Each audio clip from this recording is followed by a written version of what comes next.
Taking Sides by Gary Soto, Chapter 2. Columbus Junior High was a stucco group of pink and green buildings and a track the color of rust. The grass, like the grass at other schools, was mostly brown. The trash cans were buckled, but no candy wrappers or potato chip bags scuttled across the campus. Cedar trees stood in front of the administration building, and a thorny pricathna separated the boys' and girls' locker rooms. A statue of Christopher Columbus with a telescope to his eye stood in front of the school where the principal, Mr. Kimball, often waited at first bell with fistfuls of tardy slips. On a good day, he managed to hand out only 2. The kids were well behaved, and the daily worries among the teachers were tardiness, lost jackets, and occasional fights in the hallway. The kids dressed stylishly. When they smiled, their teeth gleamed with braces. It would never enter their minds to shop at Kmart or tote a bologna sandwich in a twice-used paper bag. Lincoln opted to live a simple life. His bologna sandwich, along with an apple and some chips, sat in his backpack crushed between his geography and math books. His mother harangued him about his clothes, but he wore jeans, busted at the knees, and his coat was a hand-me-down from an uncle. The front of Lincoln's shirt was splotched blue where he once let his Bic pen ride in the pocket during a wash.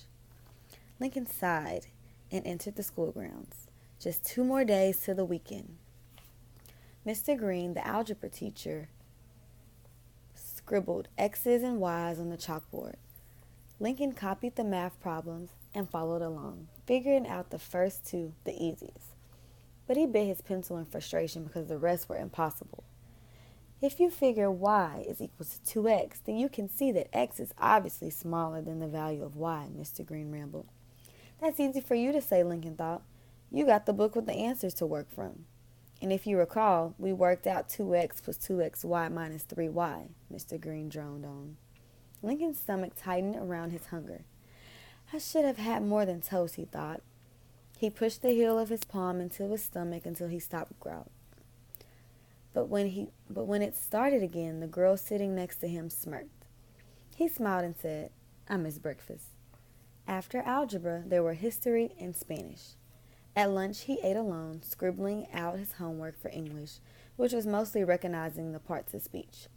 He thought it was funny how the teacher, Mrs. Baker, said the same things over and over. A chair is a noun. A beach umbrella is a noun. Is Bobby a noun? Bobby was the dumbest kid in the class. He couldn't figure out if he was a verb or a noun, and whenever the teacher called on him, he said, I don't know, before the question was finished. No one liked Bobby. Lincoln bit into his sandwich roughly. He opened his geography book, and once again the guy on the camel was smiling his lined face at him. He's like me, Lincoln thought, brown as earth, and no one knows his name. He closed the book when a basketball play came to his mind. Cut right, left, and a dribble pass to the forward, he muttered to himself. He took another bite of his bologna sandwich and looked up to see James with a girl. Lincoln wiped his mouth, cleared his throat, and said to James, Hey, Holmes. To the girl, he said hi. The girl was nearly as tall as James. She had short, dark hair, almost like a boy's. But she was no boy. She was good to look at, and that's what Lincoln did as the 2 of them pulled up chairs. James said, This is Monica Torres. Monica, this is Lincoln. Let me see. What's your last name, Link? Mendoza. That's right, Link Mendoza, star basketball player. Monica smiled as she sat down. James said you went to Franklin. I used to go there. Really? Lincoln asked, curious, his eyebrows raised. I don't remember you. Well, I did for 2 months, she said, but we moved here. My dad didn't like me going to school in the city. But your dad didn't have to go to school. It's true, but you know how Franklin is. You mean nasty? That's one way of putting it. That's the only way of putting it.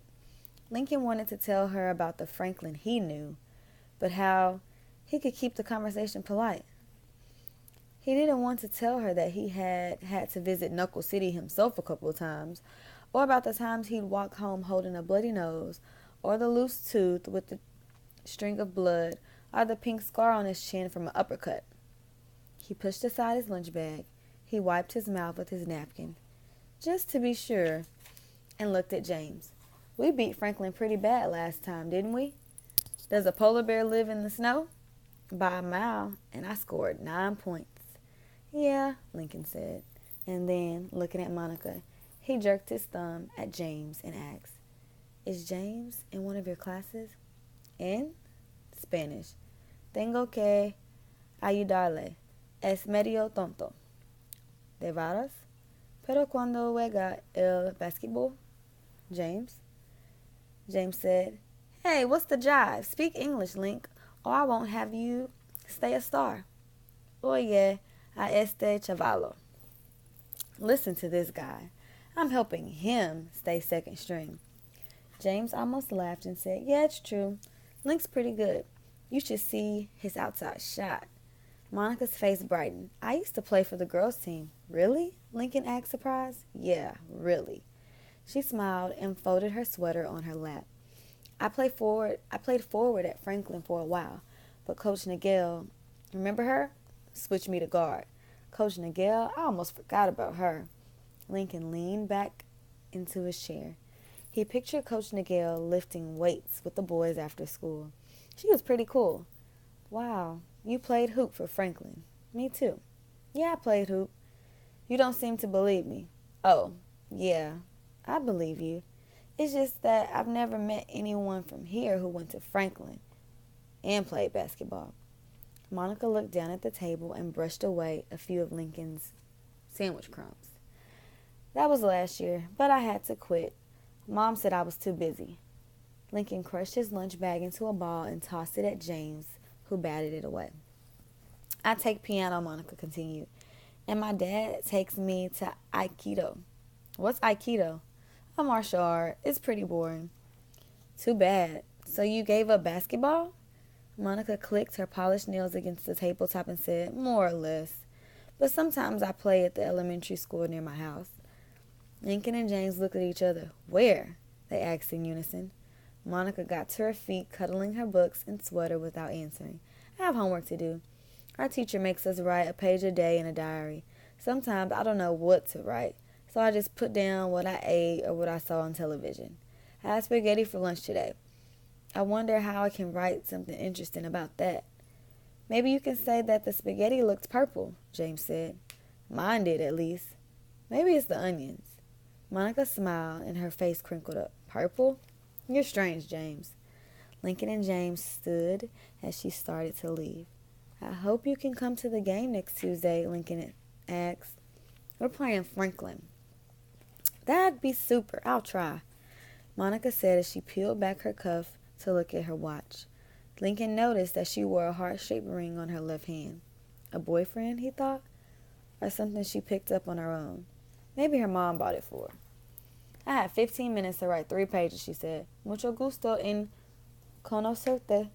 Nice to meet you, Lincoln. She walked away, leaving Lincoln and James staring at her. They looked at each other and both said at once, She's cute, and she plays basketball. Did you really get to know her in Spanish? Lincoln asked, crushing his milk carton with a blow on his fist. Milk sprayed onto the table. She saved me from a couple of D's, or worse. She knows her stuff. She must be full Mexican. Lincoln made a face at James, who was hurling the crushed milk into a trash can. What do you mean, full Mexican? You sound dumb. Lincoln rose to his feet, the chair scraping loudly against the floor, and said goodbye by punching James in the arm, hard. He had no place to go except out into the hallway, where he spent the remainder of the lunch period softly banging every third locker with his fist and thinking of Monica doing jump shots from 20 feet out.